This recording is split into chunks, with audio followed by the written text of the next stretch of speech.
皆さんこんにちは、ネストリングスです。今回はこちら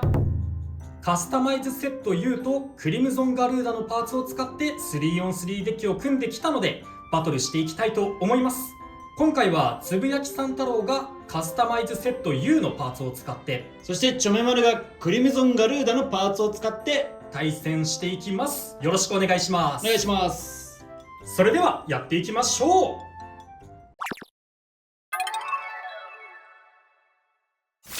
まずシュートポジションを決めるじゃんけんをしていきます。最初はグー、じゃんけんぽい。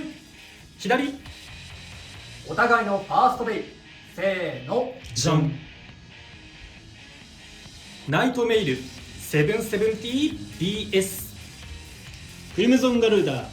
970O。 ファーストバトル、レディーセット、3、2、1、ゴーシュ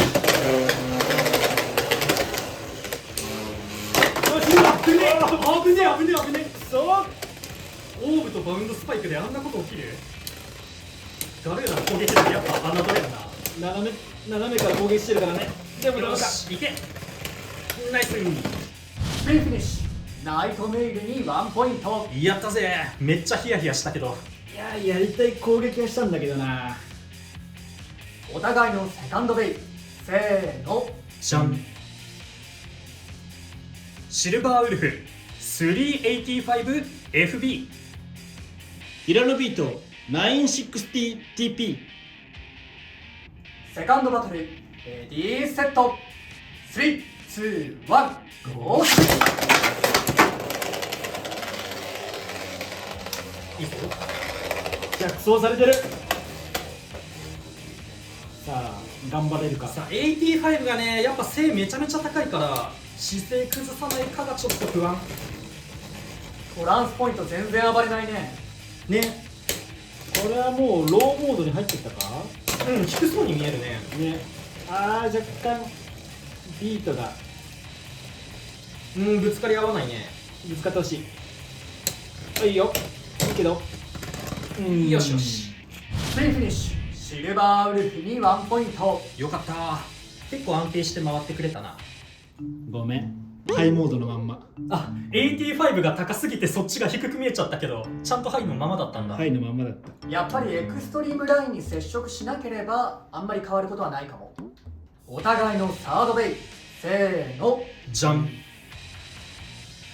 プテラスイング 360RA。 フェニックスラダー 980E。 サードバトル、レディーセット、3、2、1、ゴーシュ危ない。アタックを決めたい。暴れすぎ。いやでも暴れたおかげで逃げられたようにも見える。厳しいです。頑張ってください。スピンフィニッシュ、フェニックスラダーに1ポイント。よし。サードバトルでも決着がつかなかったのでデッキの順番を入れ替えて続きをやっていきます。お互いのフォースベイ、せーの、じゃん。シルバーウルフフェニックスラダーフォースバトル、レディーセット、3、2、1、ゴーシュ危ねえ。危ねえ。自滅はダメよ。さあエレベートどれだけ相手を姿勢を崩せるか。右回転同士だからどうだろうな。さあ姿勢を崩していきたいんだけどね。身長高いんすよ。そうなんだよ。でもその身長の高さがねこっちも怖いんだよ。あ、でも安定してるな今。身長高いしフリー回転がナイス。スピンフィニッシュ、シルバーウルフに1ポイント。やったぜ。身長高いしフリー回転もあるし、こっちのいいところが全然出せなかった。お互いのフィフスベイ、せーの、じゃん。ナイトメイルクリムゾンガルーダフィフスバトル、レディーセット、3、2、1、ゴーシュ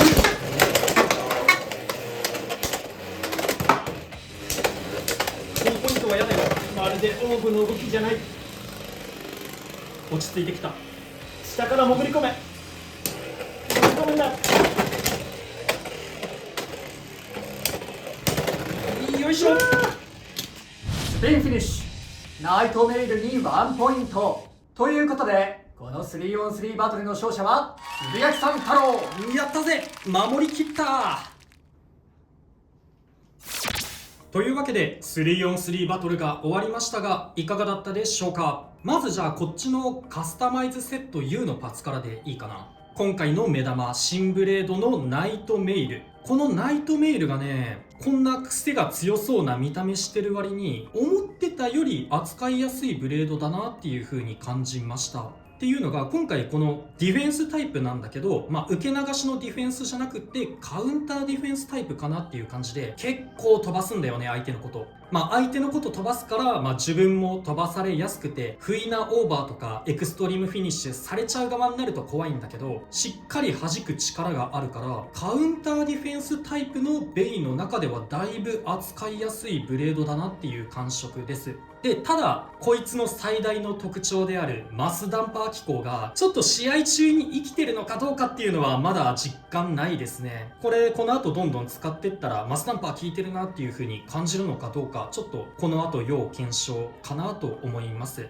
まだ発売日近い段階だとね、全然この中のボールが動くっていうのがね、効いてるのかどうかはいまいちわかんないです。あとはビットのバウンドスパイク。このビットがスパイクっていう名前してるんだけど、形状がね、どっちかというとポイントっぽい形状してるなって思いました。真ん中に突起があって、周りはちょっとフラットっぽい感じで、同じ発売日に登場したトランスポイントと結構似たような軸先してるなって思います。なのでね、真ん中で結構落ち着いて回り続けるっていうようなビットになります。ただこのね、バウンド部分、カチカチなるこれがね、うまく効いてるのかどうかがいまいちわかんないね。っていうのが、ベイがぶつかり合う時の衝撃ってやっぱ横側に衝撃大きいの発生することが多いから、この縦方向の衝撃吸収がね、どれぐらい効くのかっていうのがちょっとまだ実感ないです。あと組んだ時にね、ちょこっとグラグラしちゃうから、これもスタミナロスの原因になるのかなって思って、このバウンドスパイクはちょっと扱い難しいかもなと思います。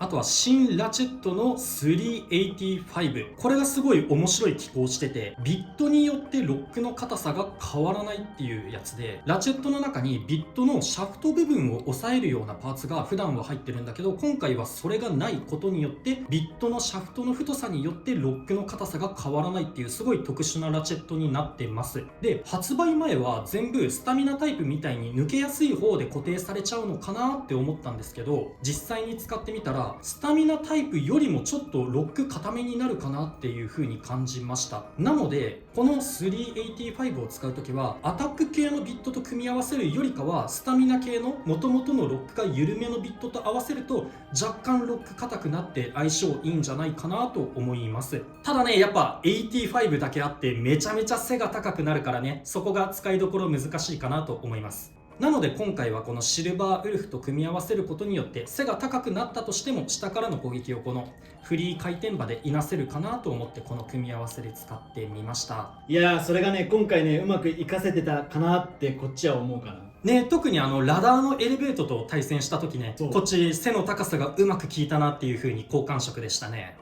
で、この新パーツ同士の組み合わせ、385とバウンドスパイクを組み合わせた時なんですけど、元からバウンドスパイクがブレやすいビットになってるんですけど、この85と組み合わせることでさらにブレやすくなるんで、ちょっとこの組み合わせすごい危険かもなっていう風に思います。めちゃめちゃビットが揺れる。今回のカスタマイズセットすごい新パーツたくさん収録されてて、このラバーアクセルも新パーツ。いや、ついに出たね、ラバー軸のビット。もうほんとラバー軸、このビットだけの動きをするので、このラバーアクセルは1個持っとくとちょっと他のビットと全然違う動きができて面白いかなと思います。ラバーだからスタジアムとの摩擦が強くて、エクストリームダッシュするときに勢い減衰されちゃうんじゃないかなって思ったんですけど、うまいことそこが改善されていて、ここがエレベートみたいにエクストリームラインと噛み合うことでベイが浮き上がってビットの軸先がスタジアムに触れないようになるので、ラバー軸でもエクストリームダッシュができるという機構になってます。なのでその分軸先がやっぱ浮いちゃうので、エクストリームダッシュした時の速度はそんなに乗らないかなっていうような感触がありました。っていうのと、綺麗なエクストリームダッシュもしづらいかなと思います。ライン走り終わったここでもう飛び越えちゃうようなことが多いかなっていう印象です。ここで浮き上がってるのがそのまんまスルッと飛んでっちゃうみたいな感じで、綺麗なエクストリームダッシュは決まりづらいかなと思います。ただこのラバーアクセル、シュートした後に着地した後の最初の一撃、これがエクストリームダッシュしなくってもエクストリームダッシュ並みの超強烈な一撃を繰り出すことができるので、この着地後の最初の一撃をちょっとうまいこと極めたらラバーアクセル生きてくるんじゃないかなと思います。ただね、スタミナ面が全ビット中一番少ないので、この最初の一撃をうまく決められないとね、ラバーアクセルすぐにスタミナ切れて止まっちゃうので、そこは扱い注意必要かなと思います。あとは他にもこのプテラスイングも新パーツになってます。バイパーテイルとねちょっと似たような形はしているものの、ところどころ違うところがあるので、このプテラスイングだけのいいところも見つけられたらいいなと思います。とラチェット770も新パーツ。このラチェットは7の70です。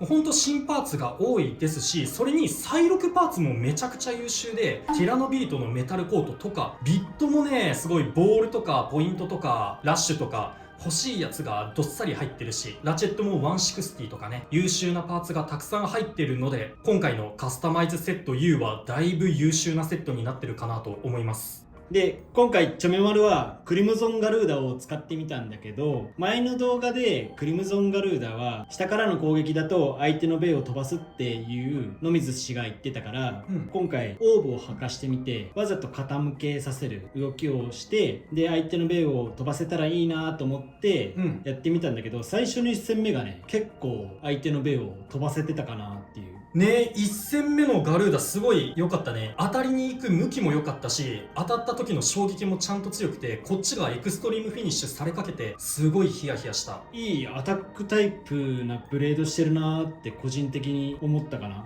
で、同じ2倍刃のシャークエッジもあるんだけど、シャークエッジはねやっぱ一撃がすごい特化されてるブレードだなって思ってて、でその分スタミナがないんだけど、クリムゾンガルーダはアタック力もまあまああって、ちょっとスタミナも担保できるかなっていう違いがあるかなって個人的には思ったかな。で、あとトランスポイントなんだけど、今回ティラノビートにつけてみて、結構ティラノビートってポイントで使う人もいるから使えるかなと思って試しに使ってみて、ハイモードにして相手の姿勢を崩しつつ強い一撃を与えて、終盤にローモードにして真ん中にうまくとどまってスピンで勝てたらいいかなと思ったんだけど、やっぱねそのトランスポイントって自由自在にモードチェンジができるわけじゃないから、2戦目の時に戦っててローモードに切り替わったかなと思ってたんだけど、結局ねハイモードのまんまになってて、やっぱねその切り替えがやっぱ難しいかな。でもポイントよりかは中央を維持しやすいかなっていういい点もあるから、ちょっとねそこはうまく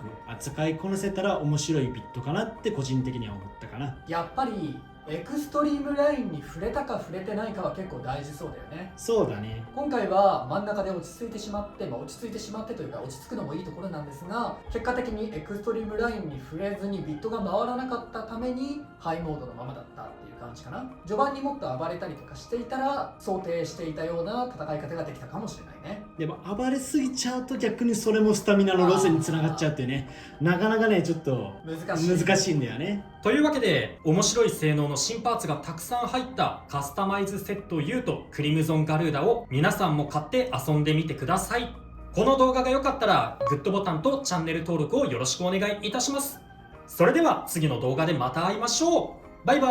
ーイ。バイバーイ。